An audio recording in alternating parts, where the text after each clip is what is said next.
So if viewers who are thinking about coming to the Frisch studio, they know that they'll have a friendly face in addition to somebody. No, it's going to be very supportive, but I'm also very clear and very frank. Right, yeah. I mean, I pride myself on being specific, having watched so many acting classes where everybody says, well, you need to be more angry or something that vague.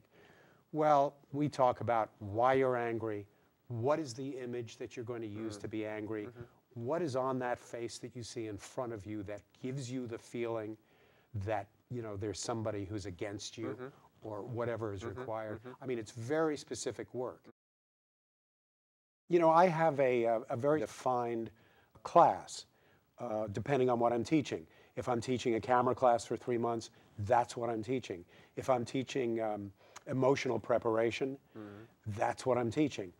But on the other hand, I'm also, no matter what the subject matter, looking at the individual and seeing what is it that prevents them from attaining the next step.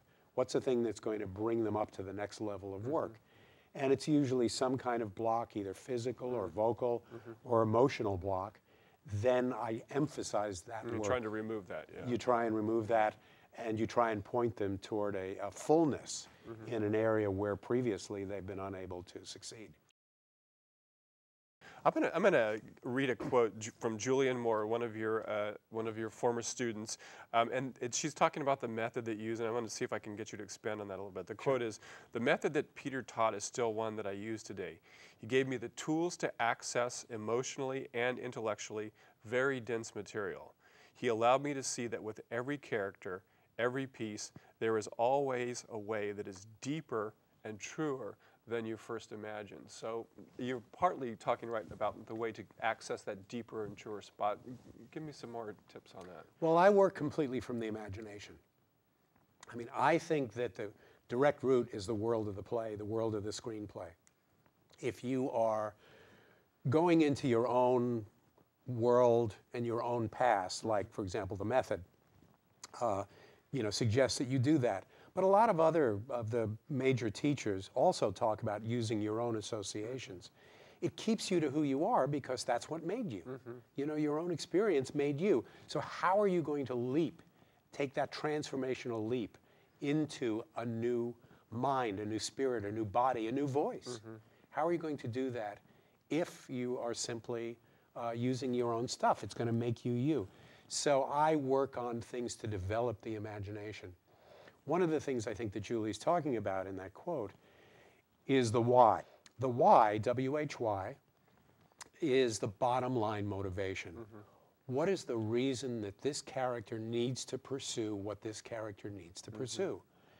And it's always phrased in the negative. It has something that it's either an insecurity or a lack of self-worth or feeling small or some negative component that when you make it real off stage and come in to play that intention or to play that objective on stage, you're working in a kind of polar dynamic from the imagination. And then they change, they come in and they play their character and they play, but they're always being drawn back into that why. And the why is what gives it depth. The why is what gives you an understanding of what the real painful motives are of this character. And even in comedy, that works. Right. We talk about a marketing package, which means that the voice and the body and the whole thing has to match. A bad example of that would be Mike Tyson, who you would look at and think, Mike Tyson, he's got truck the driver, deepest voice big in the guy, world. Yeah, right. you know, all of that. Boy, he could play. I mean, if he were an actor, he could play, you know, this kind of. And then Mike Tyson talks, and he talks like this. I mean, this is his voice. So you wouldn't know what to do with her, right? She had her wonderful lower register, vocal register, where you know, she really could sound like this. She was right on voice, and it was very, very nice. But she had this sweet little face. So we worked on two voices. Not only did we work on developing that full voice, because I knew in 10 or 15 years, that was the voice that was going to make her famous if that was going to happen. But also we worked on a little upper register, gentle face that matched her little lovely 20, 21-year-old face.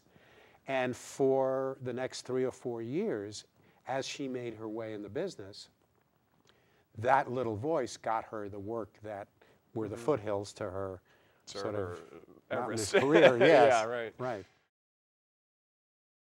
The idea behind the mask is that it's outside in work. And what that means is you have an outside stimulus, which could be a coat, a prop, it could be a mask. There you see two people who are working in the mirror. They start with their shoulders, they work their way down the body, then they develop a walk that works perfectly with a mask, then they develop a voice that comes out of the mask, and they finally, with the mask on, have this full character that animates the mask. We all have our own masks on and our own color glasses.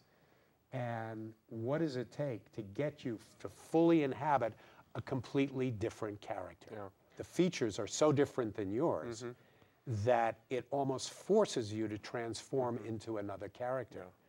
We have only about 1 minute left, Peter. I knew this was going to fly by just in a jiffy.